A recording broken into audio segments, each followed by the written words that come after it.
People you're talking about, they spent money on white women. They set up bars and they went playing pool and golf for $1,000 a hole, and they were known to make millions and millions when there wasn't no high taxes, and they were not hindered by white America. They were allowed to see the white America has completely closed all the doors on me. I'm not allowed to work in America, out of America. I was stopped right in my prime just when I started making money. So you can't compare me with nobody like George or nobody. If you are black, if you are brown, if you are indigenous, and if you are poor, this system is rigged and it is right to the core, and we gonna unbreak it. That's it. And that's all.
That other kind of socialism that revolutionizes the workplace, brings democracy to the workplace for the first time. So that's one way. And then the other thing is, in my more optimistic days, he's such a perfect endpoint of everything that is toxic and dysfunctional about the United States, about capitalism, about the 80s, that maybe this is the final sort of disgusting burst before we evolve or change it to something better.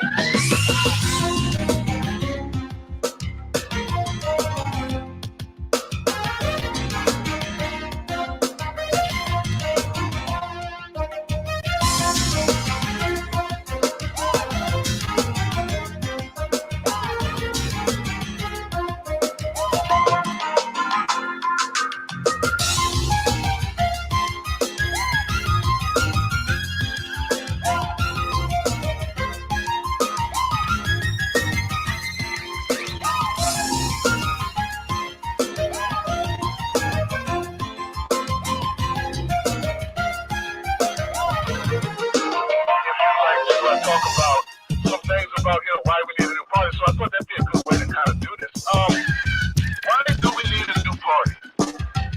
We need a new party because both parties suck.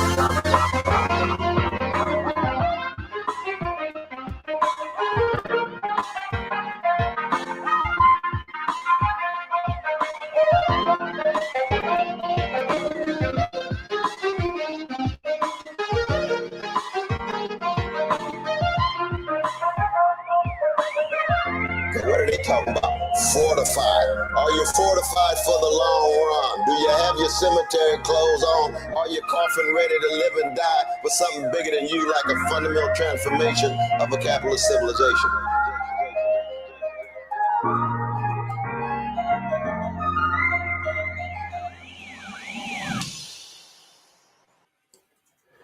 Hello, everyone, and welcome to the Radical Democracy Show. I'm your host, Kamali Rose, here with another live episode for you. And we've got a lot to get to, lots of news, of course, as always. Hopefully, this will be a good show for you. And it's sort of I'll do a little bit of a monologue in the to start to kick up things off, just to kind of let folks know where I'm at, because I think that this is a really, it's just it's an inflection point in politics on the left in U.S. politics, and I think that we've just reached an inflection point, and we're sort of working our way into the Biden administration, and we really see how it's shaping up at this point. And I think that we've seen enough up to this point to kind of get a feel for what the pace of this administration is, what we can expect out of the administration. I think that a lot of us, if you've been watching the show for a while, we were skeptical, and we felt like we were concerned that this was going to be the case, and it really has played out the way that we predicted. Not that we're psychic, and not that anyone can really predict the future, but sadly, although I hoped and really was hoping that the Biden administration and that progressives in Congress would prove me wrong, I don't see that happening up to this stage. And so, I mean, the issue that I have, and something that I'll play a clip from a great segment that Matt Christman from Chapo Trap House made an appearance on Jacobin and talked about some of this stuff, and I think that it was a good appearance. And so maybe if we have time, I'll get around to that, and I'll show that as a reference for you as well. But essentially, I'm caught in a tough place at this stage. I think that a lot of folks on the left, and we're sort of processing in real time, and folks are just kind of trying to figure out, what are we doing? What is it? What should we be focusing our energy and our effort on if we really believe that these existential crises that we're facing are truly existential, and that our the continued safe, prosperous existence of human beings is reliant on taking care of the basic needs of the masses of people, then we have to, it's not always going to be good news or nice news or something pleasant that we got to talk about, but we got to get real with stuff, right? And we just have to, it might be a bit of a gut check, but I think that we need to take the time to just get real about stuff. And so what I would like to do, and how this is manifested for me, is just kind of taking some time to reflect and figure out what I should be doing with this, what I should be doing with this show. And of course, it's not just me. Of course, I want to also pose that question to the community at large, as well as the folks that help to make this whole thing possible. Super producer Tammy, Kwame from Racefist Media, who's been practically my co-host on the show, and just trying to figure out really, and the rest of the community, honestly, all of our supporters, Coffee, Patreon, and just everyone who watches and engages with our content. We really need to, we're radical democracy. We believe in democracy. We believe in working through things as a collectively and as a community to try to figure out what the best way to move forward is. And I think that it's time to put that into practice as best we can, because I think that my biggest concern is always, like, I want to feel, and I think everybody that is watching the show and pretty much engages in politics in any way is someone who is missing a sense of purpose and meaning in their otherwise everyday lives, and just you get up in your sort of 9 to 5 and everything else. And so a lot of folks are sort of searching for a greater sense of purpose or meaning, and not just folks in politics, of course, right? They're just folks that are doing any kind of work and trying to provide the services necessary, the fundamental critical services necessary to keep our planet going: food production, food delivery, water maintenance, and healthcare, and service work, and personal care, and all those services that we need, and people that are doing that fundamental work, mental health services, and everything in between.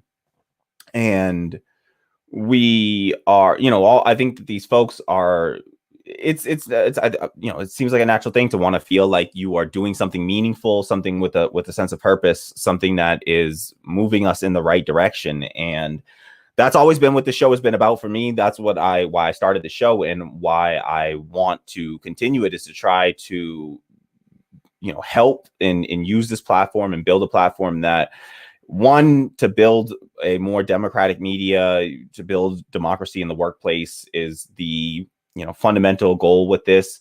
But at the end of the day, we also want to be, just want to make sure that the stories we're covering, that it's done with a certain integrity and purpose, and a sense of purpose, in some, to be mission oriented in a way, to know that we're after some sort of goal, we have a goal in mind, and that we're pushing people in the right direction. And I'm constantly grappling with this idea, and trying to recognize the power of building a platform like this, and what comes along with it, the responsibility really that comes along with it, and trying to make sure that we are doing what, building a type of media that is a service to people, right? I want to be a service to the public, right? I want this to be a public service, and to make sure that I'm providing some public good, and not just being, I don't want to do news for the sake of like sensationalism and entertainment. I'm not here just to, I want people to, of course, be entertained while they're watching, and to be engaged, but not really the purpose of what I'm doing is entertainment based. It's not, that it's about sharing knowledge, making sure that we're sharing information, but also trying to move forward some of these critical goals that we have on the left, and trying to build that world, a post-capitalist society, and grappling with everything that comes along with that. And so I want to make sure that we continue to commit to that, and to make sure that if we're doing this, that it is really, there is some purpose, some meaning behind it.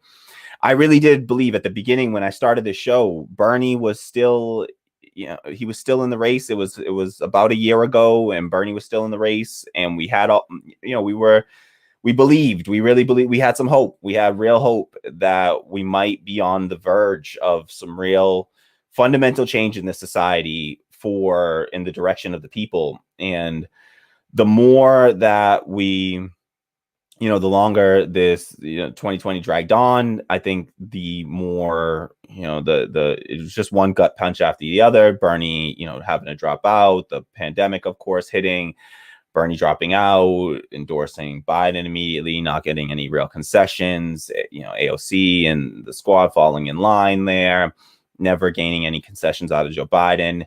And then we just sort of, rolled our way on into this, Biden presidency, which we've seen over the, he's had 2 months in office now. We're about 2/3 of the way through his first 100 days.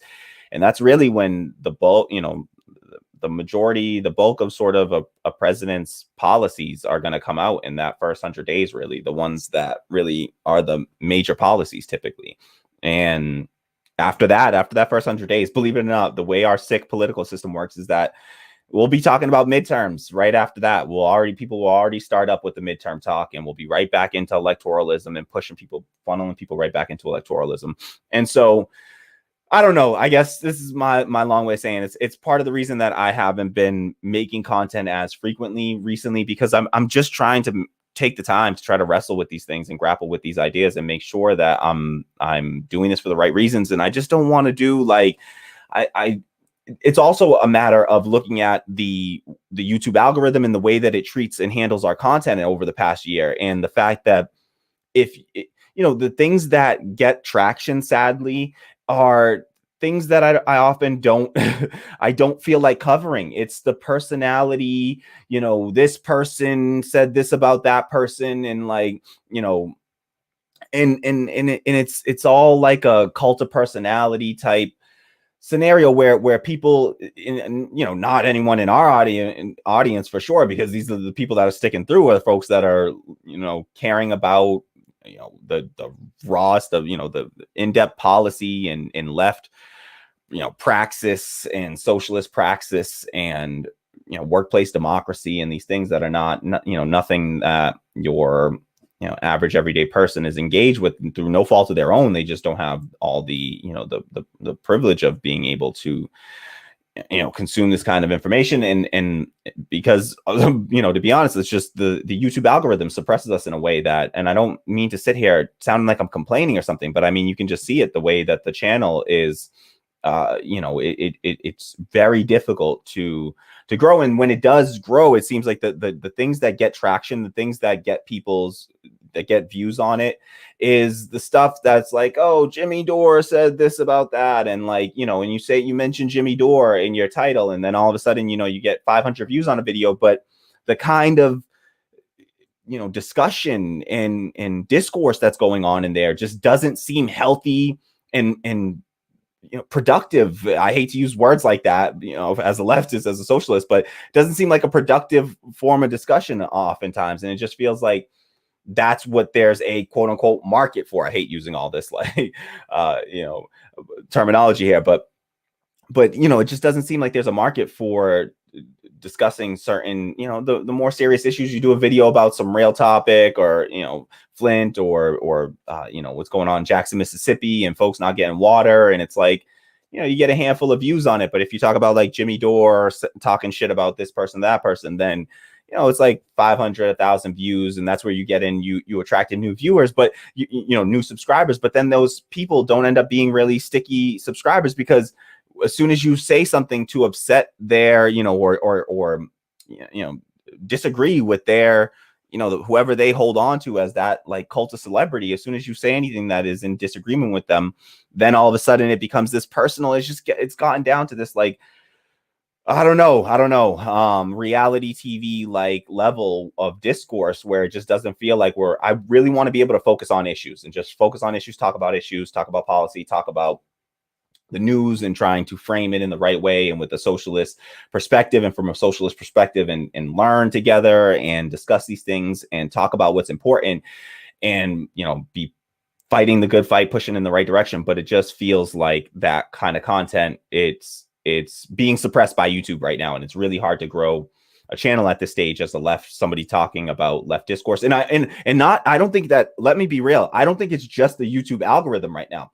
I think that the other thing that we're not talking about on the left and in left YouTube is the fact that we got to be real about this, right? Like, what AOC and the squad have done recently, I think it's been a serious detriment to our, you know, the enthusiasm on the left. I think that they really damaged the enthusiasm on the left. When, you know, people have been fighting this fight, and I've seen people, you know, person after person on, you know, just comrades that I follow on Twitter, just feeling in expressing this hopelessness that they're feeling, and this apathy that they're feeling, because it seems that to a political observer that, you know, these people have been largely ineffective. The folks that we threw all of this energy behind, and Justice Democrats, and brand new Congress, and AOC and the squad, and these folks that people really put people power behind, it just seems like they've been,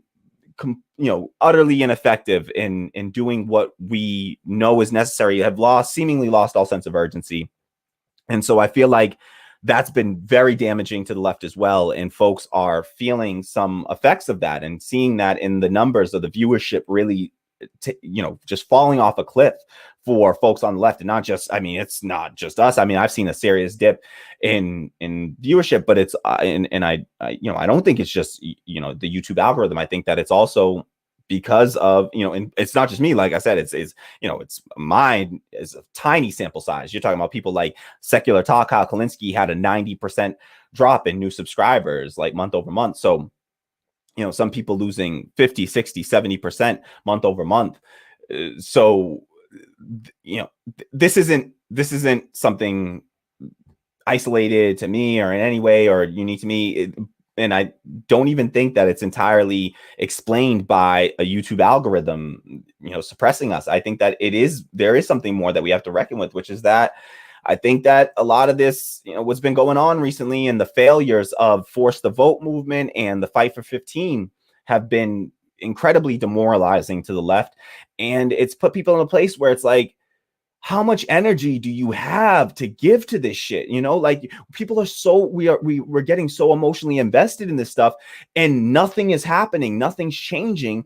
And so what do you expect from people? How much of that can people do? Wake up every day outraged by all of the injustice in this country. And because we have access to so much more information than we used to have access to, we're burdened with this knowledge. We're stuck knowing the reality for so many of our, you know, fellow, you know, comrades, and just fellow citizens, and fellow, you know, fellow human beings, not just in the United States, but all across the world. And we know of the suffering. We see it, we witness it, we see it, we hear it. In many cases, it's right in front of our eyes. We experience it for so many people. You got 80% of Americans living paycheck to paycheck. People are up against it. And it just feels like we're getting more of the same and nothing's changing. And we're at best, we're getting, the Build Back Better return to like Obama 2.0 era policies at best. And the people are comparing Joe Biden to like FDR right now. I'm going to get into this in some of the stories. I'll jump into some stories soon. But I think that it's just to say that I think that people are feeling it right now. And I don't blame them in any way, because I've been demoralized myself as somebody that, is so invested in this and just wanted to make a career out of this and wanted to spend my time and dedicate myself to this. It feels, right now, it just feels like I don't want to sit here funneling people into and taking up people's time and taking up so much oxygen in pulling people's attention if what we're doing and what we're talking about isn't actually going to move the ball forward in any way, or at least in any meaningful way. I don't want to just take up people's time, take up people's attention, and do more of what mainstream media does, which is just sensationalize stories and make people, just to make people feel like this outrage, but ultimately have no way for you to do anything about it, to actually impact it in any substantive way. And I truly believe with all my heart that building workplace democracy is the one thing that is unique about this and is actual, building representation and collective power, but on a very small scale initially, of course. But I don't know.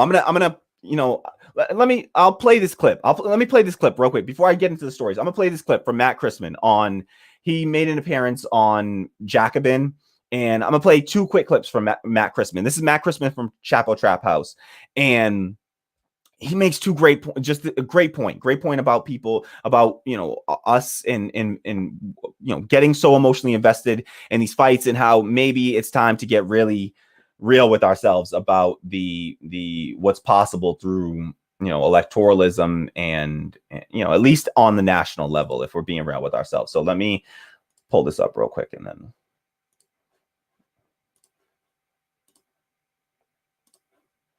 it was in a clip titled "You Should Care Less About Politics," all right, on Jacobin. So this is on the Jacobin YouTube channel, and this is again Matt Christman, Chapo Trap House, here being interviewed by Anna Kasparian and Nando Vila on Jacobin weekends. All right. So the answer, sadly, isn't anything that can be prescribed, because it lies closer to the conditions of life and away from the firmament of politics. And I'd say the first step, and it is a small one, but I think a necessary one, seeing how deeply emotional and overwhelming these arguments seem to be for people, is to reduce one's emotional investment in politics above the level of the local, because the ability of the people in any sense outside of capital formations to influence meaningfully government at that level is so low that you're really just trying to psychically push things in one direction or another. And there's almost an unspoken assumption that if enough people think enough about something, it'll actually spin the dial. But in reality, it's going to be much slower, more tedious, and more locally based than anything.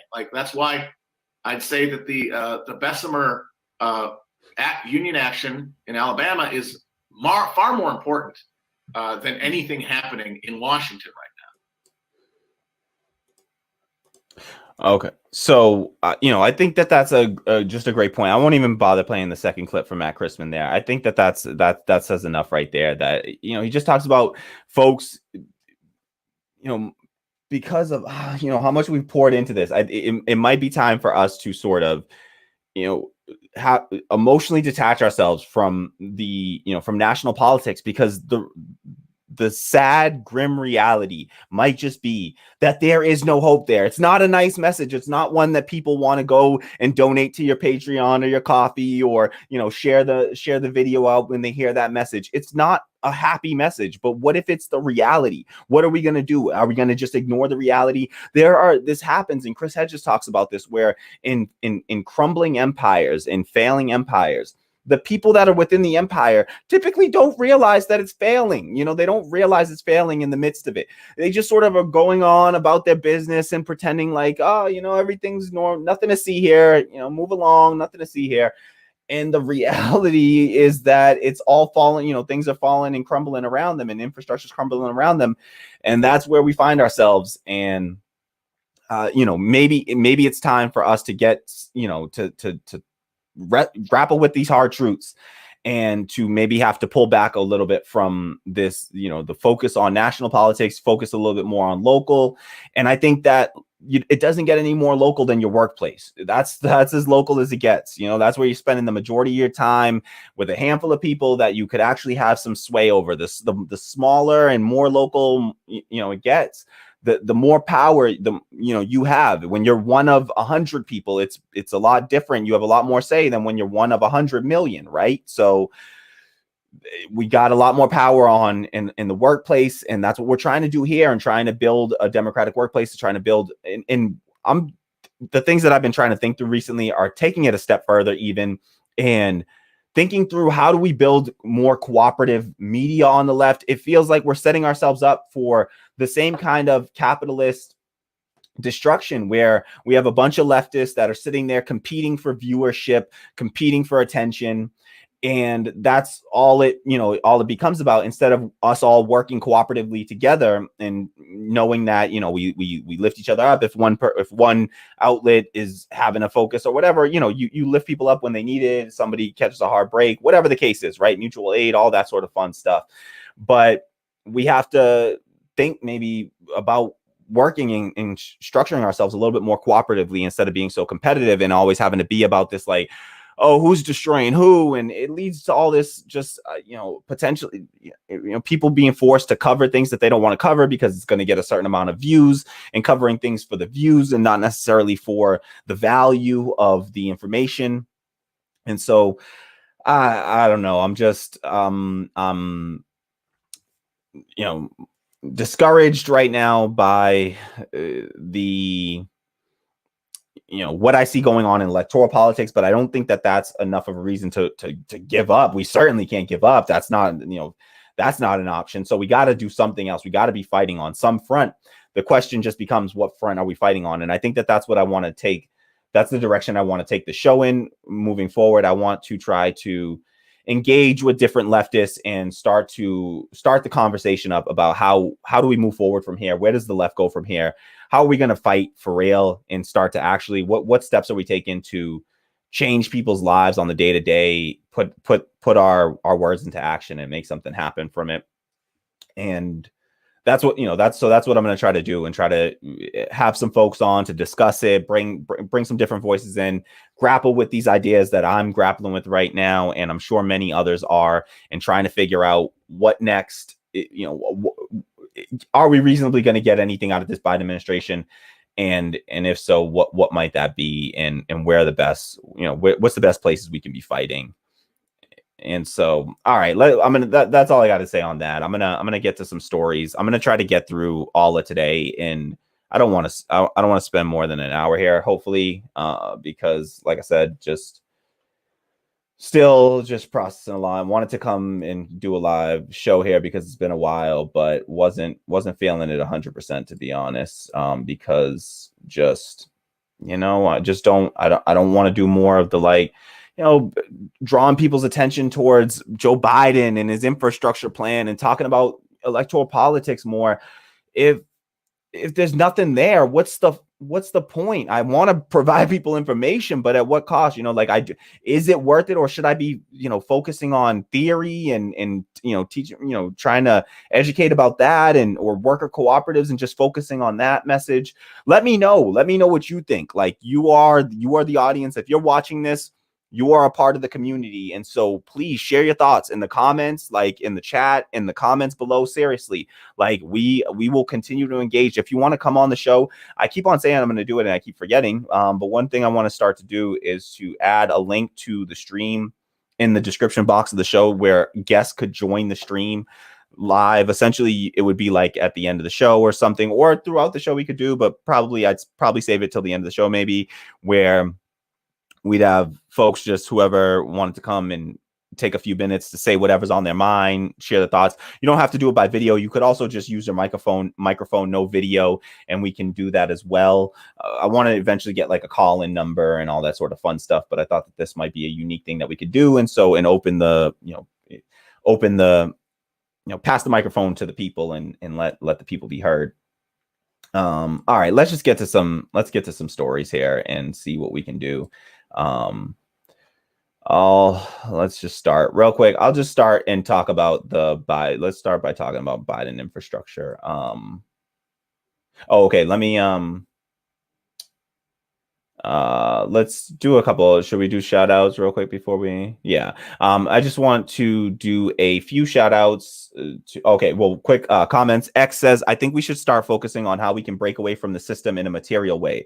All we have is our labor. We should withhold it by keeping it within our community. Yes, absolutely. I think that focusing on our labor power is the key for me. I think that, that is 100% the beginning and end of what I'm looking at right now is how do we use our labor power effectively? And I think it can come in, a few forms. Of course, there are many forms that can take, but I think it's through, for me, it's workplace democracy above all. It's got to be that, because unions, while they're a step in, they are a good stopgap measure. I don't think that they're anything more than that. You set up a system where you create the tension of employer and employee and have them fighting for all of eternity. And unions will continue to get beat back by the capitalists who have all the money, all the power, all the incentive to continue to try to fight to take away from the workers. And so you got to get rid of that. And you got to just make everybody, the same, no employer and employee, and have them fighting each other. Every single person in an organization, in an enterprise is both, serves both roles. And you're all work together cooperatively.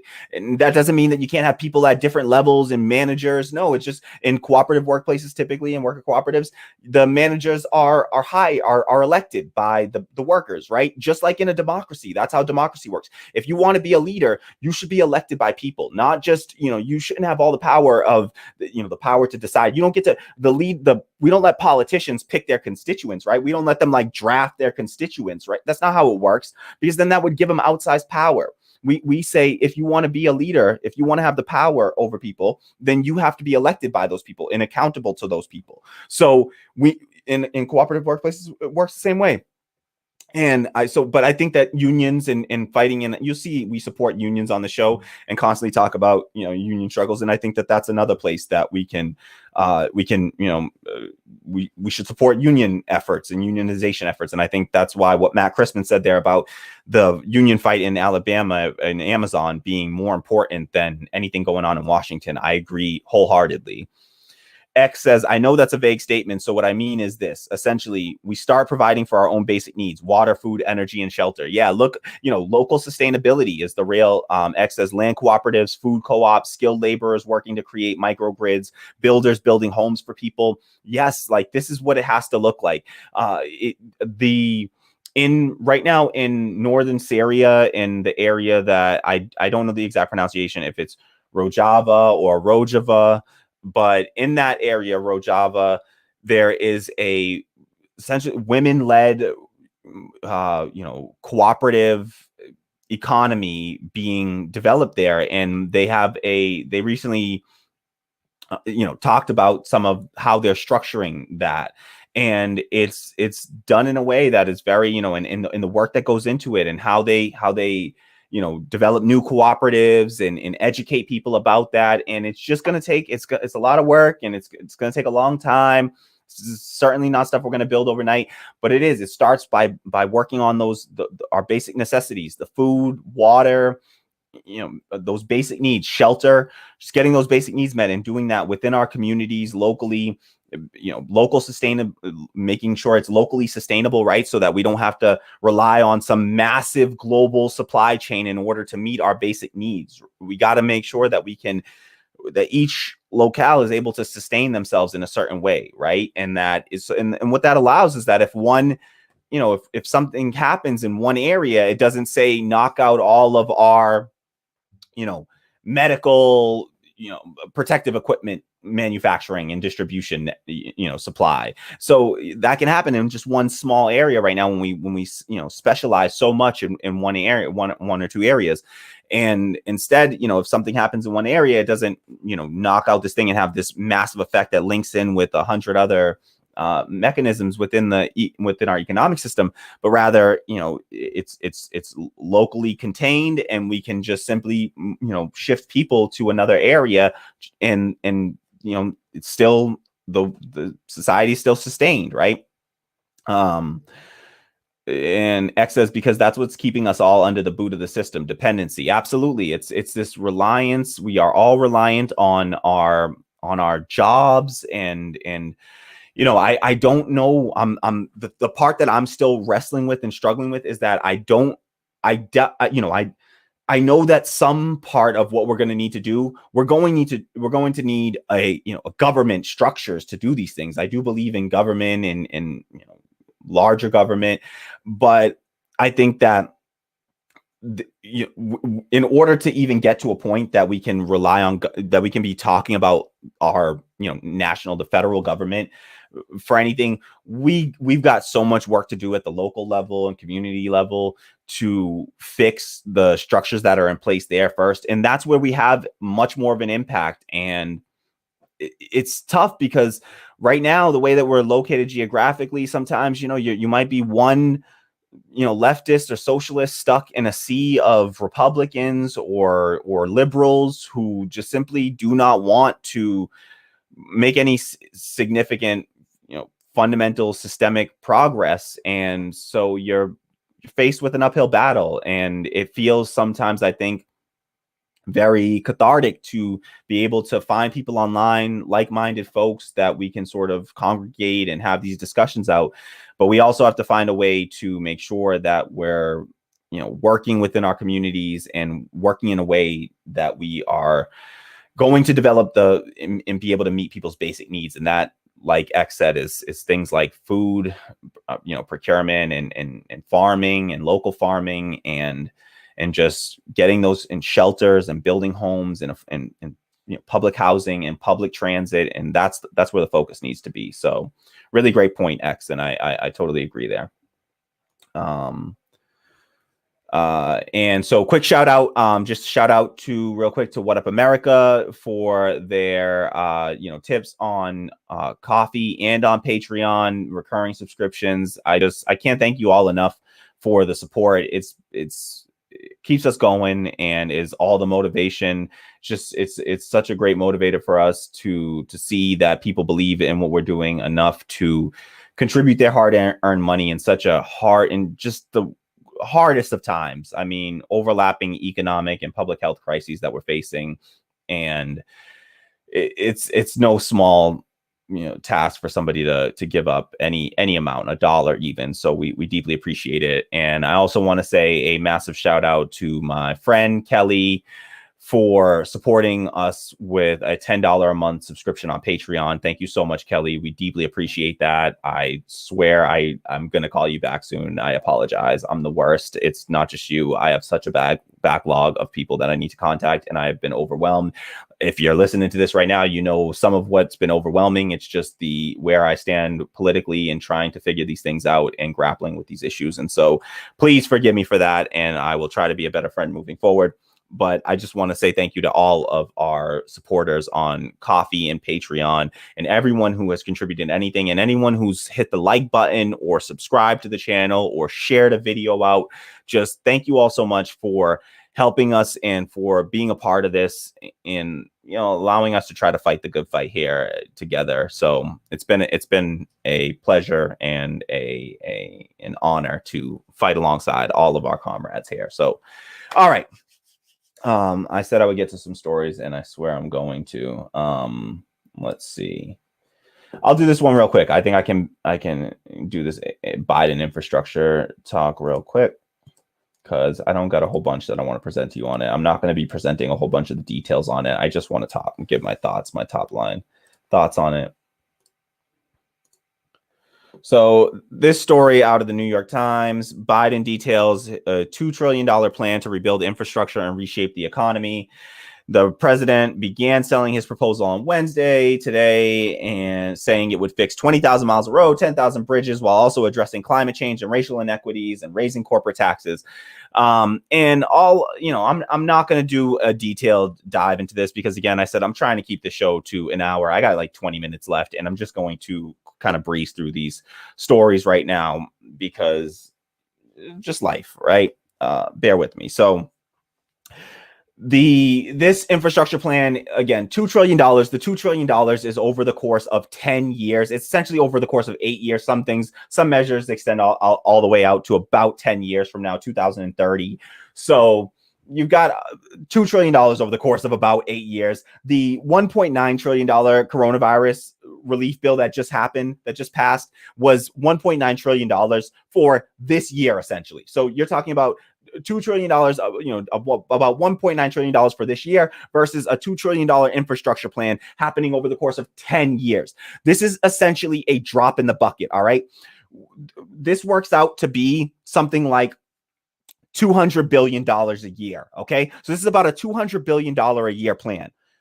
Our military budget is damn near $800 billion a year. All right. Our annual military budget is about $800 billion a year. Here, we're offering up $200 billion to fix all of our infrastructure in the country. So $200 billion a year to fix all of our infrastructure. And think about this. $800 billion for military spending on largely, by and large, weapons of war. All right. To fight wars that we don't even need to be fighting. Like, what you tell me what war we need to be fighting right now? We're fighting in the Iraq and Afghanistan wars that we've been fighting for the past 20 years, essentially, right? These wars that have just completely decimated the area.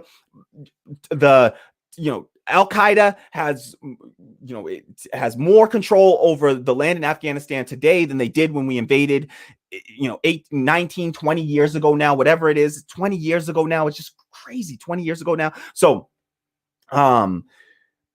these have been failed efforts, right?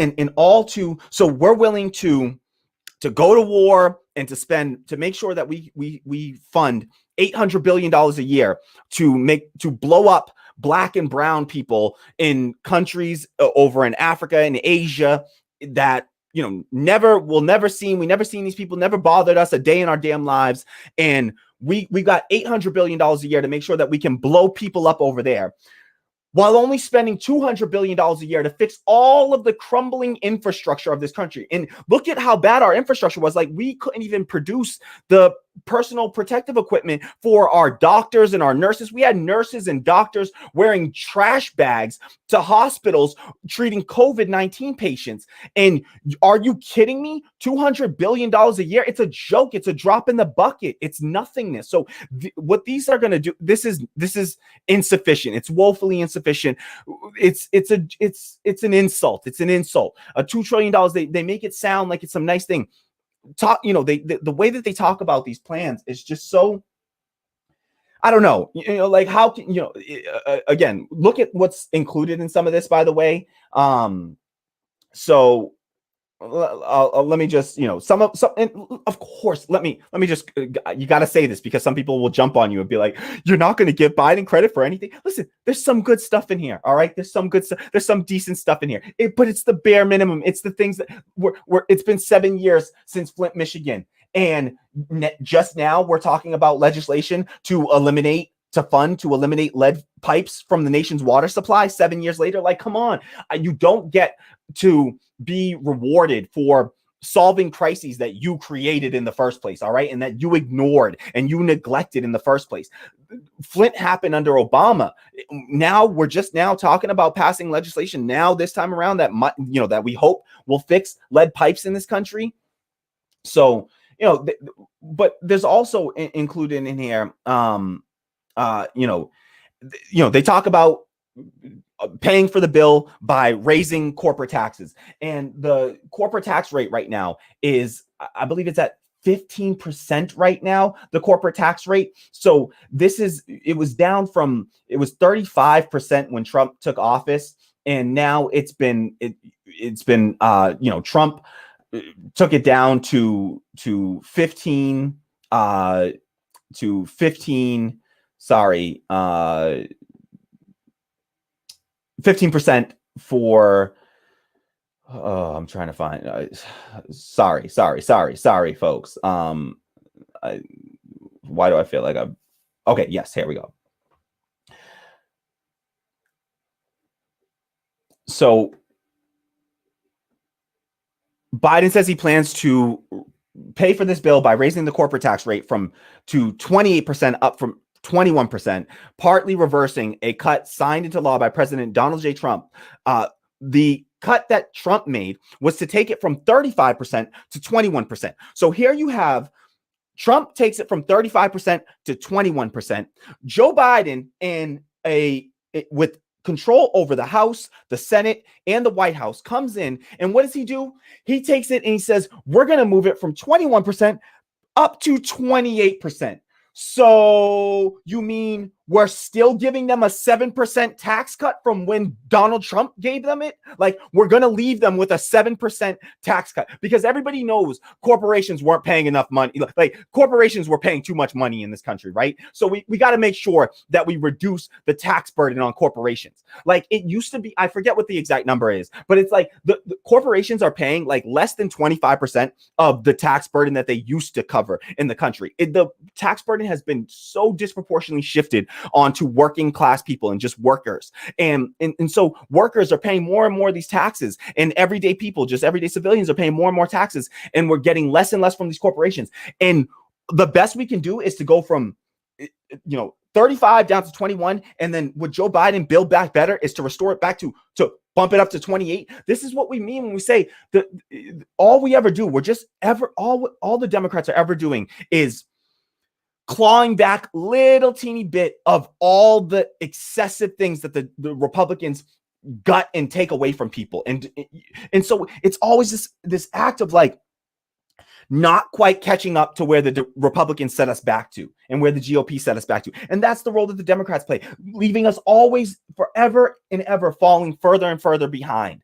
And that's where we reside at now. And they're calling Joe Biden, an FDR, I've heard references to Joe Biden and FDR, him being an FDR style president and the most progressive legislation in 50, 60 years.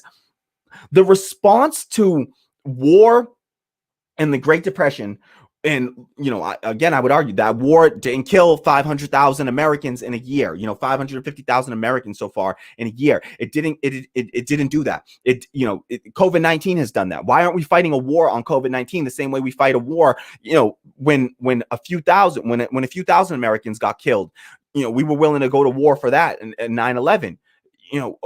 Why is it that when 500,000 Americans are getting killed, we're not going to war with this virus in the same way? We're not willing to spend to the same level that we spent on bombs. So to call Joe Biden an FDR style president is such a spit in the face of anyone who is familiar with the history. The response from FDR to these crises was actual lasting legislation, things like Social Security, a federal unemployment program, so a jobs insurance, GI Bill. Like these are lasting programs, right? Medicare, so these are lasting programs that were put in permanently. Everything that we saw out of the COVID-19 relief bill out of Joe Biden, every single bit of it, every major part of it was temporary. The longest standing bit of it was a 1-year child tax credit. That was an expansion of an existing child tax credit for 1 year. That's the longest thing. Literally the longest major part of it, the longest part of it is essentially 2 years.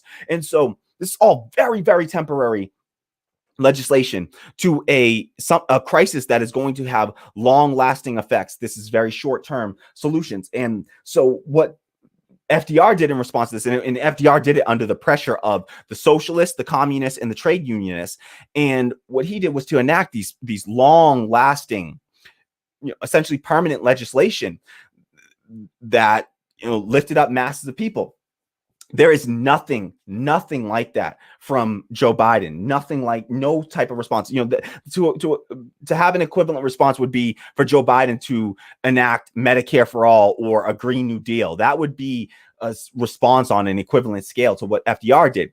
FDR also he proposed a 100% top marginal tax rate on all income over what would essentially be about $2.2 million of today's money. He said, if you make more than $2.2 million, I'm going to tax every single cent you make over that. All right. And what he settled on was a 91% top marginal tax rate, which eventually went up to 94% under Eisenhower. I think it might have peaked at 96%, but it definitely went as high as 94% top marginal tax rate.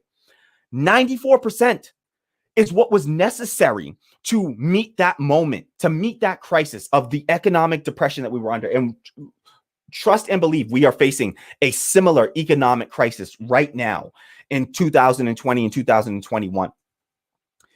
And does anyone see any suggestion, any even discussion about raising? Remember when AOC came out and AOC talked about raising taxes up to 70% top marginal tax rate, and she went on and on about this, and everybody was like losing their minds over it, and the GOP and Fox News was losing their minds over it, and they ended up actually doing good work for the left, because when they went to go try to act like they were all outraged by it, it actually ended up proving our point and showing that, one, these people don't know anything they're talking about because they don't know how marginal tax rates work. Marginal tax rates do not mean that if you say you have 100% top marginal tax rate, it does not mean that everybody is taxed at 100% of their income. Absolutely not. It means that all your income over a certain amount is taxed at that rate. Incomes at lower levels, not taxed at nearly highest rate.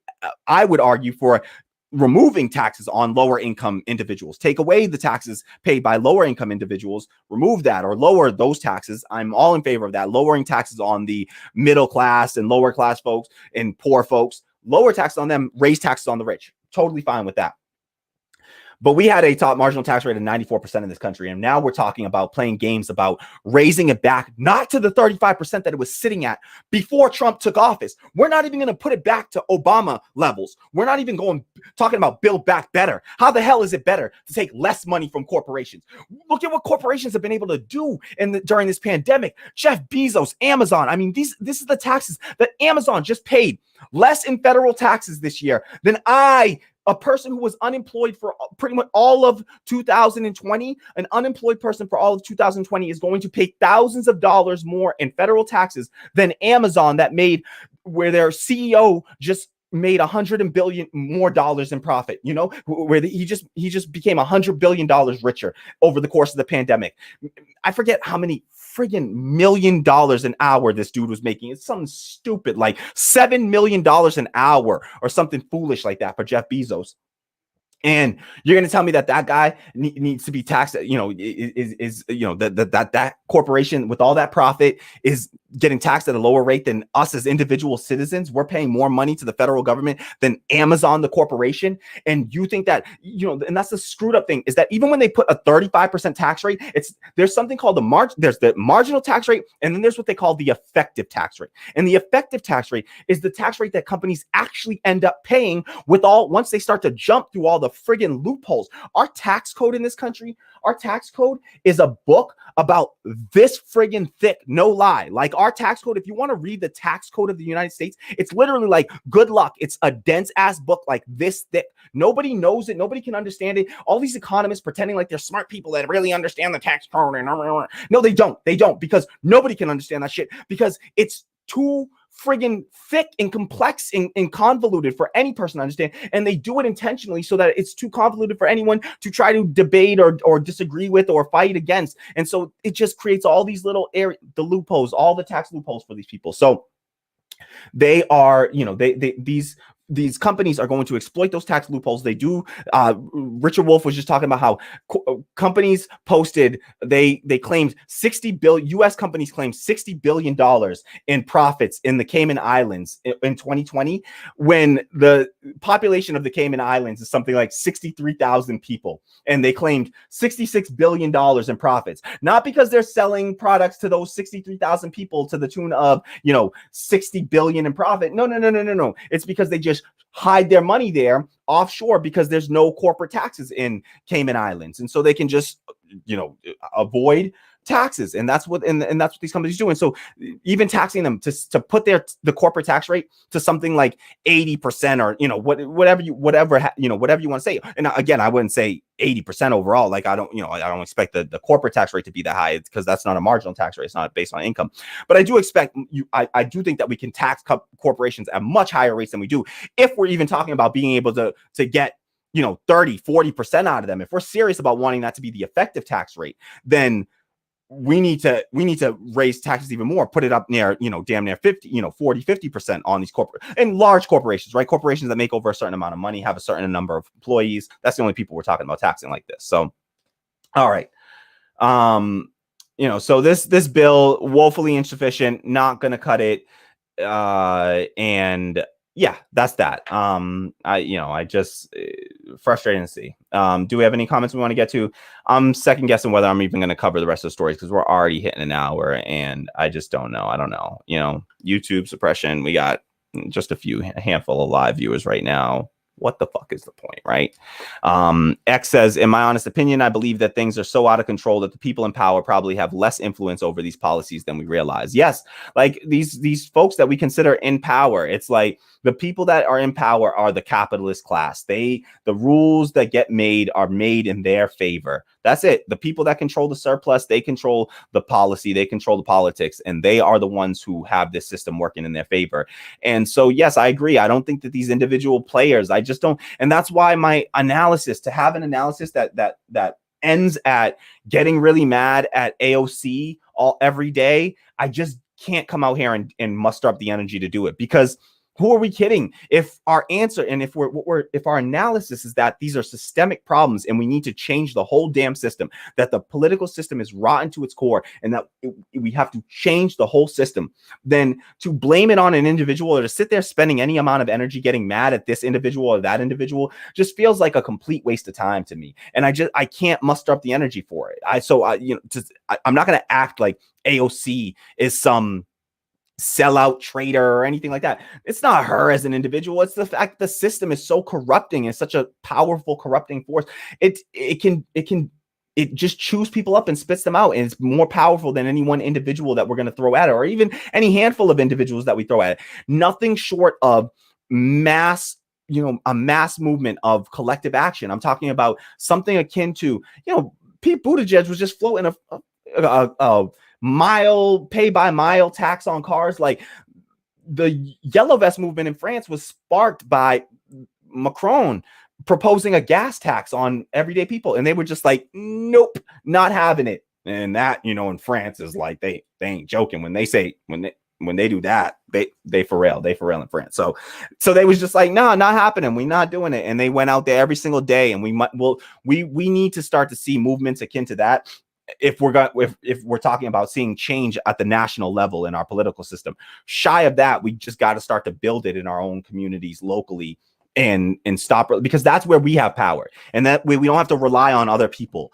to use their power to represent us. We are actually represented, and and I think that'll teach people how to have a better understanding of how to exercise power, how to participate in democracy. If we were doing it every day, at least 8, 9, 10 hours a day in our workplaces, and not like, I hope it's a whole lot less than that over time, because I hope we're not working that much as we take, control over the means of production. I would assume that workers are not going to be overworking themselves. So, all right. So Tammy says, calling Biden a FDR-like president is wild. LOL. Literally, how is that an accurate comparison?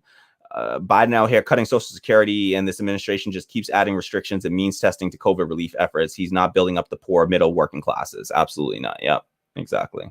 Wholeheartedly agree. So Tammy says they made such a big mess over the years for so long that it gets harder to fix over time. Not that they can't, but because they choose to continue the existing system. Yeah, and I think that what happens is the longer they stay in there, the longer they can convince themselves. They rationalize and they tell themselves it's better. We're better off here than outside. As one of them. The unwashed masses, we can do a little bit more here. It's better us than someone from somebody to the right of us, right? So Oshi Fancy says, I love the color nails. Thank you so much, Oshi Fancy. I think it looks really good with the let me see if I can get it to focus right. Yeah, boom. I think it looks really good with the shirt and stuff, kind of blends in there. Thank you, appreciate that, Oshi Fancy. And as always, did it myself. This is one of my best nail jobs too. I killed it with this. I wish y'all could really see how good of a nail job that is. Like, that is on point, y'all. That is on point. All right. Yeah, I did Tammy's too, but they did not come out. That I did my best work ever on mine, and I did some of my worst work ever on Tammy's, and I am deeply sorry for that. I will fix them, I promise. I learned a very important lesson about not trying to do nails while sitting awkwardly, and lesson learned. All right, y'all. Well, I'm gonna convert Radical Democracy to a makeup tutorial channel. Sorry, y'all. All right.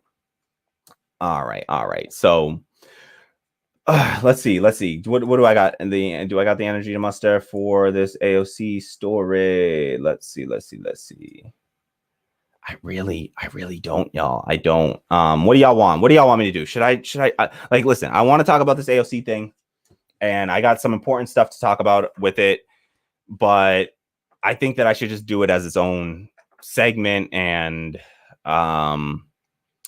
just call it here, y'all. I'm sorry. So let me know if y'all are no,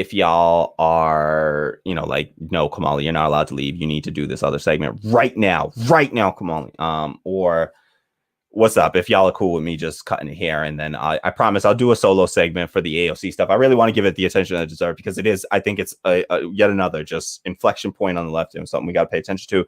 And honestly, I don't think that the way that the AOC story is being covered, I think the interview is even worse than how it's being covered, honestly. If folks haven't read the full interview of AOC's in Democratic Left, which is a DSA publication, I urge you to do so, because the full interview is even worse than the World Socialist website article by Eric London portrayed it, in my opinion. I mean, some in one part, I think that he slightly mischaracterizes one thing, I think, but nothing like, terribly egregious or anything like that. I just think it was a mischaracterization, somewhat out of context. But overall, I honestly think that there's even worse quotes in there from AOC, and her clear, just damn, she has, how the mighty have fallen, and so yeah. Tammy says I should cover the kids in cages bit. The problem is that I didn't really prep it properly whatsoever. Sadly, that's my least prepped. Let me see what I could do for that. Let me see. I can just quickly say it at least. I can do a quick, just say my thoughts. Give me 1 second.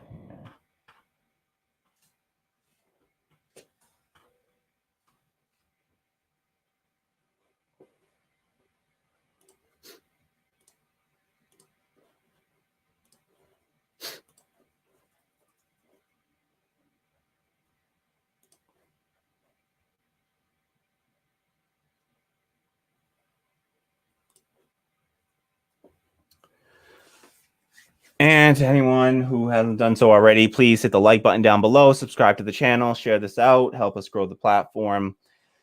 All right. So Joe Biden has been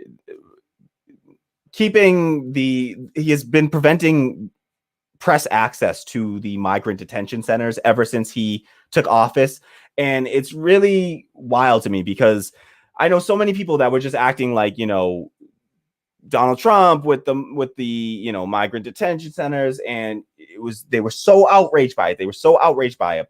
And I just couldn't imagine Donald Trump not allowing the access to these detention facilities for 2 months and people just being quiet or okay with it. And I just can't imagine it. I can't imagine it. Certainly not the same people. And it's funny because it's been totally hypocritical, because the people, it's like now all of a sudden the Republicans are all sitting there. Ted Cruz went down and recorded some cell phone video of him, at the border. And it's just gross because they don't really care, right? None of these people care. And they're just using these people as a political football, essentially. And not really, either side is not doing anything to substantively, fundamentally change the situation for these children. So ever since Biden has taken office, the number of migrant children in detention has more than tripled under Biden. And so it's not just that there are still kids in cages, it's that there's a whole lot more kids in cages under Joe Biden. And we just don't have the same level of urgency around this. There's not that, I don't see AOC down at the border, crying, and I'm not trying to like shit on her in any way. I where the hell is that energy for this? Where's that outrage? And so here are, here's a photo of what it looks like in one of these detention facilities. And you just got kids, crowded into these large plastic tents. They said that there were, in some of these facilities, they're meant to hold 250 kids. There's upwards of 500 kids inside of them, unable to be properly socially distanced. Does any of this look like safe social distancing to you? Does any of this look like, they're sleeping on floors, on little thin mats with tinfoil sheets? This is what we call, is this, justice to you? Is this humane treatment of human beings to you? Is this not kids in cages? Or is it because they're not bars there anymore that we consider this not caged? It's like this partially even, some of this is even worse, and it's more contained. There's the air supply, it's all sailed in, so it's even less, circulation going on there or whatever, less ability for the air to circulate. And and you're just around these, dozens of people. These aren't people from the same family. Not every, nobody's wearing masks pretty much in here. And you're sleeping on a hard floor under a little thin metal sheet. Is this what we consider, this is what we were, why were we only outraged when it was Trump doing this to children? And Joe Biden has the power to make it so that there's no private facilities. This is literally the first time that Joe Biden has allowed any press into these facilities. And it's, we're 2 months into this thing. Why haven't people been outraged by the fact that there's no transparency there? We don't even have access to know how these people are being taken care of. How can you defend it if you truly have no idea how these people are being treated? And these are the same facilities that were open under Trump. So it's not like there's some nicer, friendlier, kinder facilities. No, it's same facilities. And these people are being held in. And so, administration officials have steadfastly refused to call the detention of more than 15,000 children in U.S. custody or the conditions they're living under a crisis, but they have stymied most efforts by outsiders to decide for themselves. Officials barred nonprofit lawyers who conduct oversight from entering a border patrol tent where thousands of children and teenagers are detained. And federal agencies have refused or ignored dozens of requests from the media for access to detention sites. Such access was granted several times by the administration of President Donald Trump, whose restrictive immigration approach Biden vowed to reverse.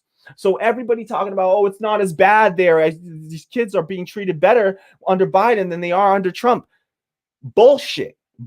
You don't know that because we can't know that because Joe Biden won't let anybody go see. And they're just now opening it up 2 months later, and giving limited access. Let me show you a video. I'll show you a video of somebody recording inside of one of these facilities. And look at what you're going to see in this video.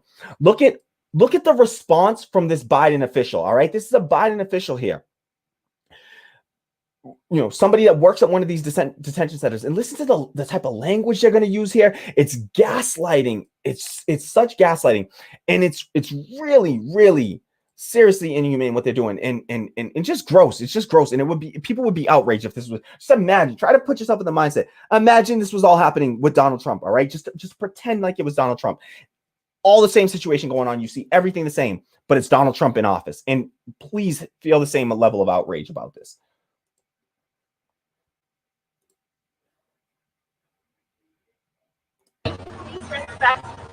Please give dignity to the people. Please give dignity to the people. So you work for the commissioner, you're senior advisor, you were hired 2 weeks ago, and you're instructed. That's Ted Cruz you're hearing, by the way. So that's the voice of Ted Cruz, piece of shit, scumbag, dirtbag Ted Cruz, who left Texas, his constituents behind in the middle of the power outage in Texas to go to Cancun, Mexico to vacation with his family. And that same dirtbag who supported Donald Trump and was a big fan of Donald Trump, was a big supporter of Donald Trump, famously making phone calls for him like a little cuck that he is. And this clown is out here pretending like he's outraged now about migrant detention and migrant children being detained at the border. When the reality is, let's be real, Ted Cruz don't give a fuck about these people. All that he cares about is making some political point about Joe Biden. He was completely okay with this and entirely hypocritical on this point when it was when this exact same thing was happening under Donald Trump. So no credit to Ted Cruz whatsoever, but this is how fake both sides are, okay? Because both sides, and they're no better one or the other, if I'm being all the way real. Either one, they're both pretending like they give a damn, and neither side really cares about these people. Look at how this woman, she's using this language, show respect and dignity. She said, give these people some respect and dignity by not filming them. Listen, you tell me how it's respect and dignity to house these people in this way. Tell me where the respect and dignity is in housing people in this way. You show me where there's respect and dignity being given to these people. Nobody here, neither Ted Cruz nor this woman nor Joe Biden nor anybody here can claim to care about respect and dignity for these people. To ask us to not have any pictures taken here. Please respect the people. Because the political leadership at DHS does not want the American people to know it. Please respect the rules. You keep standing in front of the pictures, so you don't want the pictures taken. The rules are arbitrary, and they're designed to keep the American people in the dark. Dignity and respect. That's all we ask. Well, no, it's not. You're asking, is this dignity and respect? Look at these people. There's a pandemic. To the people. Let me ask you. There's a pandemic. I respectfully ask you, sir. There is a pandemic. Is this respecting the rights of these kids? I ask you. Please are you respecting the rights of these kids? This is not a zoo, sir. Please don't treat the people. You're right, and this is a dangerous place. Please don't treat the people. And your policies, unfortunately, are trying to hide them. I understand you were instructed. When 18 senators came down here, please respect the people, give them dignity and respect. I respect them, and I want to fix this situation. No, we don't. And the administration you're working for is responsible for these conditions. No, please respect the people with dignity and respect. And I ask you to respect the people as well. This I am respecting you. I am respecting the people. This is not respect. You damn sure that ain't respect, but now there's anything Ted Cruz is doing.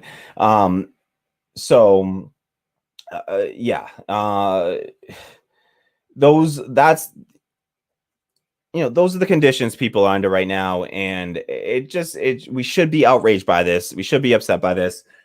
And Joe Biden could just wave a pen and ban private detention, any federal contracts, end all federal contracts for private detention centers for immigration. And that's literally accounts for something like 70 to 80% of all detainees, of all ICE detainees are held in private detention facilities, versus when we did it for federal prisons, and it was about something like it was like 4% of the prison population, and all they did was just move them from one to the other.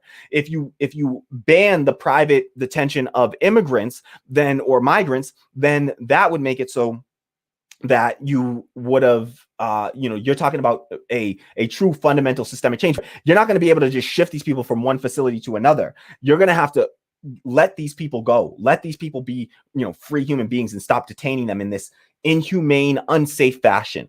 Usually there's laws on the books that say you're not supposed to be able to detain a child for more than something like 3 days, or in Border Patrol 10 days by Health and Human Services, I believe.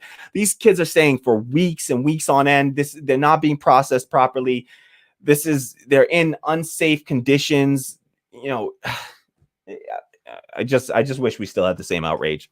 All right, I think that's all I got in me for today, y'all. Like I said, I'm just trying to figure out where to go from here. I'm going to be making an appearance on the Vanguard tomorrow evening, night. I don't know exactly what time as of right now, but it should be sometime between 6 p.m. to 9 p.m. Eastern will be starting. And so I'll be on the Vanguard, and that should be an interesting conversation. They're really taking off there, and I'm really excited for what the Vanguard's been able to do. And they've been able to, they're one of the few left independent outlets that I see able to gain some traction. And so shout out to them and kudos to them for all the work that they're doing, and they're doing great work over there. And so I'm really happy for them and the platform that they've been able to build and to sustain there. And so I'm excited to go on the show because they're getting, again, much more traction, much more reach than our channel is. And you know, understandably so, they're doing a whole lot more work, you know, covering some great stuff. And so you know, all that is, you know, all credit due, and it's all well deserved. And so grateful for them to be having me on the show tomorrow. So keep an eye out for that. I'll drop some links around the social media and other places for that, but you know, check them out as well, the Vanguard, and I'll be on there tomorrow again, sometime between 6 p.m. to 9 p.m. Eastern. We'll kick things off. So, and we'll be talking about Joe Biden, AOC, I'm sure, just what's going on with the left and where do we go from here, sort of stuff. And also just about the potential of a second Joe Biden presidency, or, you know, Joe Biden running for president again, because I don't think that there's much of a chance for a Joe Biden presidency if we're going to be real here. So, all right, I need to eat some food, I think, and I know super producer Tammy must be down for the cause as well. Okay, all right, so thank you so much to everyone who joined us today. Sorry that I wasn't you know, full energy, full go here. I deeply apologize for that. I want to be able to bring you a better energy, more positivity, but you know, it's hard to muster every day when there's so many reasons to be, you know, it's just a lot that we have to reckon with right now and try to overcome. And so just trying to, you know, treat it with all the attention and you know, importance that it deserves. So please hit the like button down below, subscribe to the channel if you're not already subscribed, share this out on social media if you haven't done so already. We deeply appreciate your support. If you can afford to do so, please support us on Ko-fi or on Patreon, and we'll, you know, we deeply appreciate everyone who's doing so and who's done so. We can't thank you enough. It's just, it's been incredible. And I thank you so much for, you know, wherever we go with this and whatever we decide together. I'm just incredibly grateful for this experience over the last year of being able to meet so many amazing people all over the country, all over the world, really, and to build connections and camaraderie with so many amazing folks, and to know that there are other folks out there that care as much and are just as passionate about these issues and are pulling in the same direction. And it's cathartic, and it's comforting to know. And I'm just so grateful for everyone that has stuck with us and hung around and been a part of the community and made this all possible. So thank you to all of you and everyone that supports. And I just can't, I don't even have the words. I can't thank you enough, because you've allowed, you know, just allowing me the opportunity to do this for the last year has been really, really, you know, life-changing for me, and I just appreciate it so much. So thank you to all of you. And we will be back again, I'm sure, later on in the week with some more content. I think I'll be doing a few more. Again, like I said, appearance on the Vanguard tomorrow. If we have any comments we need to get to, by all means, super producer, pop them up. We'll get to any comments we got. Okay, no comments to get to. Thank you so much, everyone, for chatting today. What's up to Oshi Fancy? What's up to X? What's up to Tammy in the comments? Thank you to all of y'all for hanging out, chatting, seeing if I missed anyone real quick, scrolling through. I think I got everybody. Okay. So thank you to everyone for joining and for chatting. Appreciate all of you. All right. I think that's that.